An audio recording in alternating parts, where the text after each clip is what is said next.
Hoy nos aqui na BIT, Bureau Interno de Diensten, para comemorar três pontos importantes, três hechos importantes. Um está, quando está celebrando 70 anos, como um departamento de governo, muito crucial, que está registrando documentação de governo e também encarregado com o que nos chama Central Magazine, que está caminhando com o departamento de governo para buscar todo o produto que nós temos.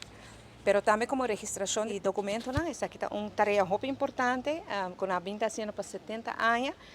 E agora lança também um logo novo e um website novo, que está tipificar era novo de BIT para o seguinte ano na Nova Zelândia. Muito felicitar cada trabalhador que não trabalha durante todo o ano aqui para riba o departamento para adiante, para servir para isso Aruba. E também estão que está laborando agora que não para uma labor incansável. Com o cambio aqui, que o website aqui, o serviço na comunidade também está mais acessível. Vou por acessar através do website aí essa onde o documento não está, onde o estudo não está, tem que fazer a petição não está, etc. Tudo isso aqui na dor o website agora lançar, vou por a cielo da comunidade vocas e vou por seguir esse seguimento no documento não. Isso é apenas de benefício no website e essa aqui está também maneira visa está tipificar era novo com nós turquear como governo para Baiadem, mais transparência, mais confortabilidade e melhor serviço. Para bem na bet com a celebração aqui.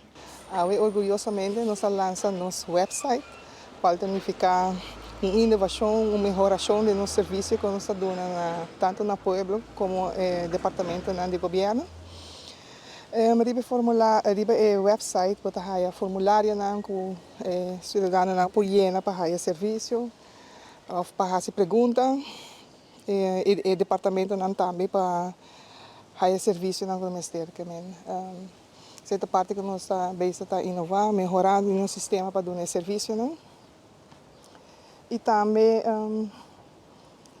a meta principal, é para nos melhorar o serviço, para nos ser mais acessível e efetivo para o povo de Aruba e também para a organização de governo. O logo também que nós lançamos era novo, que nós estamos tentando de digitalização, documentação, digitalização.